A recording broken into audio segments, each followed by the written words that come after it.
kaloo cajiib badan laba qisaan ku darayaa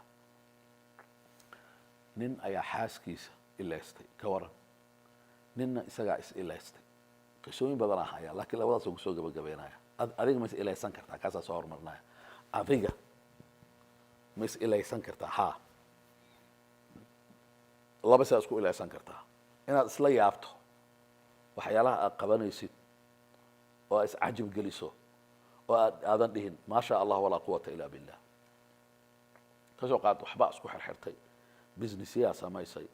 boomin uu noqday ku kala afurtay ku kala afurtay ku kala afurtay markaas iscajib gelisay adaa is ilaysatay waa isdhaawacday haddaa xanuunsata adaa ka mas-uula ma dhacday haa iyo ku dhacday amiir la yihahdo sulaymaan weligiisa isma arkin muuqaalkiisa muraayadaa la keena waagi hore ay ahayd waxaa la dhahaa ninkaasi cabdimelig ayaa dhalay amiirada kamida mid kamid ah wuxuu ahaa wiil yar wiil dhallinyaraan ula jeedaa oo dheer oo qurux badan oo ilaahay jamaal u dhameeyey oo timo qurux badan muraayadii la keenay gurigiis loo soo dhigay uu soo galay asoo labisan uu soo galay dharkii amiirka iyo wixii boqorada ay labisan jireen markuu is arkay oo dhaldhalaalay dhaldhalaalkii ilaahay siiyo oo nicmada ahayd iyo dharkii quruxsanaa markuu isla arkay oo waxaan u dhahay allah basaanaan u quruxsanaa alla qurux badanaa sulaymaan saasuu dhahay waa wareeray dhulku ku dhacay sariirtaa loogu tegay wuu qandhooday xanuunkaasaa dilay ninka ilmihiisa ama xaaskiisa ma ilaysan karaa haa waa ilaysan karaa hadduusan ducada ku akrin haddaysan iyaga ducaysan haddii digriga aan la akrisan sidee ku dhici kartaa qiso kale oo dhab ah nin ayaa xaaskiisa maalin go-aan gaartay xaasaska cajaa'ib waay maalin ayaa waxyaalahan isku qurqurxiyey oo wixii ay heshay waxay go-aan ku gaartay ninka inay surprise ku samayso inay si fiican u qubaysatay si fiican jirkeeda indhaheeda wejigeeda inay u marsatay wixii laisku qurxinayay timaha inay si gooni ah ee wax u marsatay ee u shallaysay ee u diyaarsatay jirkeedoo dhan carfiso iyo wixii dhan inay ku samaysay dhar qurux badan oo cajiib badan inay gashatay wax kale u ekaatay ninkii oo daalanaa shaqo ka yimid markuu guriga soo galay aawahe bilaahi markaasay dhahday waxaan ku jiraa qolka sariirta aan kugu sugayaa maya soo bax maya adi ii kaalay wuu soo galay qolkii wuxuu arkay qof uusan arkin markaasuu dhahay yaaba qoftaan wuxuu dhahay si ii soo dhawow waa xaaskaaga allah masaanaa u qurux badneed alla qurux badanaa intaas kaliyuu dhahay gabadhii xaaska ahayd habeenkaas waa qandatay maalinta ku xigta sariirta baa ka soo kici weysay maalintii ku xigta marka sariirta soo kici weysay dhakhtar uu geeyey dhakhtarka wax way ka soo waayeen markaasi kadib culummadii uu la tashtay waxay dhaheen qur'aanaan saarayna qur'aanaa la saaray qur'aankii markii lagu bilaabay waxaa dhacday gabadhii inay waxay bilowday waxyaa badanaa dhacay qur'aanka inay jarjarayso markii ay jarjaraysay waxaa ka hadlay jini markuu ka hadlay gabadhan anaa haysto isla markaasna waa meeshay dhahan culummada afar waa isdhexgeli karaan culamada saasay dhahan afar waa isdhexgeli karaan sixirka isha jiniga iyo xasadka marka culamo qaarkood aa isdhexgeliya calaa kulli xaal jinigaa meesha soo galay maxaa keenay waa idin sheegaya wuu hadlay wuxuu yidhi odaygeedii oo culummadii la fadhiyo wuxuu ku yidhi maskiintan waa dhiban tahay intaasoo maalin wada ay jiiftay maa ka baxdid ilaahay maa ka cabsatid wuxuu yidhi ilaahay kama cabsanaya marka hore ani muslim ma yihi ta labaadna meeshaan maxaan ku dhex jiraa jirkeeda ma garanaysaa okay waxaan ka soo booday maalintaas qur-aanka intaan lagu akrin ka hor waxaa la geeyey dhakhtarkii dhiigu ka qaaday dhiigga waxaa laga helay kansarka dhiigga waana cudur khatar ah xalli kansarada waa fara badan yihin lakiin kan dhiigga ugu daran calaa kulli xaal kansarka dhiigga laga helay markii laga helay waxaa dhacday dhakhtarkii wuxuu u sheegay in maalmo ay ku dhiman karto waayo dhiigga inuu ku dhex faafayo circulationka dhiigga waxaan dhiigga wareega ku wareega jirka oo dhan inuu gaarayo dhulka uu soo dhigaayo wadnaha uu ku dhifanayo wuu la soo cararay culumu u yeeray culumadii markii qur-aanka ay ku bilaabeen ninkaana hadlay jinniga ahaa wuxuu anaa meesha ku jiro war iska daa aniga ilaahay ka cabso ilaah kama cabsanayo aniga gaalaan ahay mana sii deynayo oo maxaa gabadhan maxaa meesha u gashay sayse ku gashay wuu sheegay marka dhagaysta markuu dhahayay iyada ay soo gashay uu u soo galay uu dhahay allah jamaalkeeda oo masaana qurux badan gabadha xaaskaygii allah qurux badana ma dhihin maa shaa allah walaa quwata ila billah tabaaraka allah rasuulku wuxuu yidhi midkiina walaalkiisa muxuu u dilayaa haddii indhihiisa ay ku dhacaan wax qurux badan muu u duceeyo iyo aayaddii qur'aanka fi suurat lkahf ninkii markuu soo galay beertii quruxda badneed oo weyneed markuu yaabay ilahay wuxuu leeyahay macnaa walowlaa id dakalta jannatak markii aada soo gatay beerta quruxda badan oo aada la yaabtay weyninkeeda iyo quruxdeeda maxaa u dhihi weysay qulta maa shaa allah laa quwata ila billah haddaad dhihi lahayd beertii way ku badbaaday laakiin beertiisii isagaa ilaystay way baaba'day way xaaluftay eberay noqotay beertii weyneed oo quruxda badneed ninkan saasuu xaaskiisa u galay maa shaa allah laa quwata ila billah ma dhihin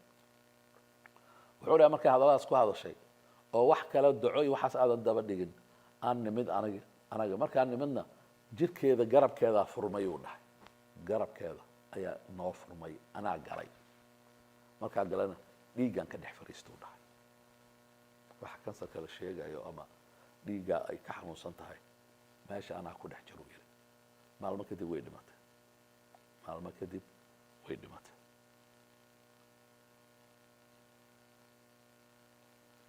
ka hortag ma jiraa ha imaamka ka hadlay ibn qayim wuxuu dhahay qofka hadduu si joogto u akhristo hadda waxaan ka hadlaya ka hortaga kadibna dawada waa dhamaynay hadduu qofka si joogto u akhristo adkaarta afartii aniga hadda laba keliyaan ka hadlayay waxaan ka hadlayay xasadka iyo isha xitaa jinni iyo sixir kuma soo gaarayaan haddaad joogtayso marka ducooyinka la joogtayaan idin sheegaya qaar ka mid hadhowna ducadii waayo laakiin hadda ka hortag ahaan haddaad dharka markaa gashanaysid akhrisato بسم الله هذا الحمد لله الذي كساني هذا ورزقنيه من غير حول مني ولا قوة ترك يا قشط إلهي سبحانه وتعالى حفظنا إياه ورجعك صباح بسم الله توكلت على الله لا حول ولا قوة إلا بالله اللهم إني أعوذ بك من أن أضل أو أضل أن أزل أو أزل أن أظلم أو أظلم أن أجهل أو يجهل علي مركا أخرسته ولو إلى علينا إلهكو إلى علينا صلاة الصبح داتكتو جماعة كدكتو إلهكو إلى علينا هدا أخرسته قرآن كواسو وأبو بسينا صلاة الصبح كذب هدا أخرسته صدح قل ولا كوركا أمرسته قل أعوذ برب الفلق كوركا أمرسته قل أعوذ برب الناس كوركا أمرسته دنا أخرسته شنت أورس سورة البقرة فاتحة تضوجر آية الكرسي إلا بدك وحكته لا إكراه في الدين آية وحكته صدح ذو قدام سورة البقرة هذا معلنك جوكس الصباح ذو أخرسته هبين كلمة كاسة يعني ساو أخرسته إيه طبعا كان مد والبا هذا بقول أخرسته أقول يران وكبر ذنكرتها لكن وحاجر دعاء رسولك عليه السلام أقول هذا بقول جر الصباح ذو أخرسته لا إله إلا الله وحده لا شريك له له الملك وله الحمد وهو على كل شيء قدير بقول جر هذا أخرسته حديثك وحوليه هاي دمات كيسة قف كاسي وح الله وحي وح لبordن أو شيطان وكجر إلهي وكإله لنا يا ما أنت صدّن و 24 hours أو حكجر تا insurance وإلهي سبحانه وتعالى حديثه كبر أو حنون سنة أو علماء تكتي القرآن كو أخرسي شيخي هو جامناي وعلى الله هذا الجني قال الله وحوير جبرنا مدة دير حنون سنة وأوجه كسر بحا إلى هذا وكسر بحايا ما بلان قاضي سيراد أوجلاته جير كاجنا سوجله الجني أساسا حيوه الله sheekhi wuxuu dhahay waa kuu ballan qaadaya haddaad awood u leedahay jidka inaad soo gashee ma ka soo baxaysaa marka hore ha ada ii ballan qaad kaliya anaa xeeladeysanayo wuxuu dhahay haddaad awood leedahay waa ku fasaxayaa marka hore iyada ka soo baxa sheekhi qur-aankii waday maaragtay suuratu saafaad markuu marayo waa marka jinniga u hadlay wuu ka soo baxay jinnigii markuu ka soo baxay jinnigii gabadhii way caafimaaday maaragtay way hadashay waa la wareystay wax ooynayaa la maqlay oo dhawaaqayo oo qeelanayo waa jinnigii waa sheekhiyaa wuxuu dhahay yaa ooynaya aniga waayuu dhahay maxaa dhacay wuxuu dhahay inaan galaan raba jirkaaga maadaama aan ballan qaaday inaan ka soo baxo gabadhaas waa ka soo baxay jirkaagana waa geli waaye wuxuu yidhi maxaa u geli weysa waabuu ku fasaxay haddaa awood u leedahay galaan ku dhahay wuxuu yidhi su-aal maku weydiin karaa haa saaka salaada subax kadib 100 jeer ma akhrisatay laa ilaha illa allah waa jinnigii laa ilaha illa allah waxdahu laa shariika lah lahu lmulku walahu alxamdu wahuwa calaa kulli shayin qadiir haa uu dhahay wuxuu dhahay ma geli karno jir ka soo baxay kalimaadkaasi ugu yaraan 100 jeer marka 10kan isku ilaali oo duco kow laa ilaha illa allah waxdahu laa shariika lah lahu lmulku walahu alxamdu wahuwa calaa kulli shayin qadiir duco kasta daliilay leedahay oo sunnada nabiga calayhi salaam laba اللهم صل وسلم على محمد 100 jeer ugu yaraan saddex xasbuna allah wa nicma alwakiil 100 jeer wax ku dhibaayo dhan ma arkaysid laa xawla walaa quwata ila billah 100 jeer subxaana allahi wabixamdih subxaana allahi alcaظiim 100 jeer laa ilaha ila anta subxaanaka inii kuntu min alظaalimiin 100 jeer astaqfir allah 100 jeer todoba maraya subxaan allah 100 jeer waa 8 alxamdu lilah 100 jeer waa 9 allahu akbar 100 jeer waa 9 salaada subax kadib haddaad kunkaas a akhrisato xasadna xaasid wax kaama qaadayo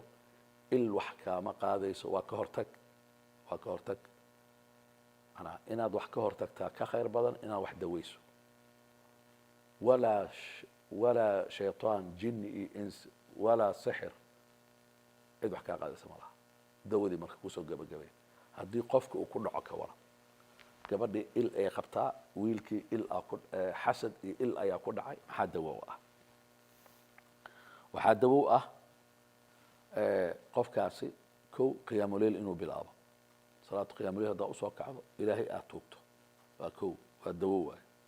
laba salaat ulfajr qofkaasi inuu usoo kaco shanta waqti inuu tukado salaat ulfajr inaysan ka tegin saddex adkaaru sabaax iyo adkaaru lmasaa inuu akhristo adkaaru sabaax waa ducooyin khaasa nabiga laga soo wariyey asbaxnaa waasbaxa almulku lilah walxamdu lilah laa shariika lah laa ilaha ila huwa wailayhi الnushuur asbaxnaa calى fitrat اlislaam wakalimat اlikhlaas wacalى diini nabiyina muxamed salى allahu alayhi wasalam وعلى ملة أبينا إبراهيم حنيفا وما كان من المشركين حوغا ويرا دارتا حفظي كتبتي كقرنتها دعاء داس إذا مساء يا جرته أمسينا وأمسى الملك لله والحمد لله لا شريك له لا إله إلا هو وإليه المصير أمسينا على فطرة الإسلام أدعوين كاس وحيال وإلى كجرا وحا كجرته بسم الله الذي لا يضر مع اسمه شيء في الأرض ولا في السماء وهو السميع العليم سدح جرا خصنيسا قفكي دهو ducadaasi ilaahay subxaana wa tacaala qofkaasi makhluuqaadka ilaahay uu ku dhex nool yahay cid wax ku samayn karta ma laha cid awood cid wax kaa qaadi karta maba lahaba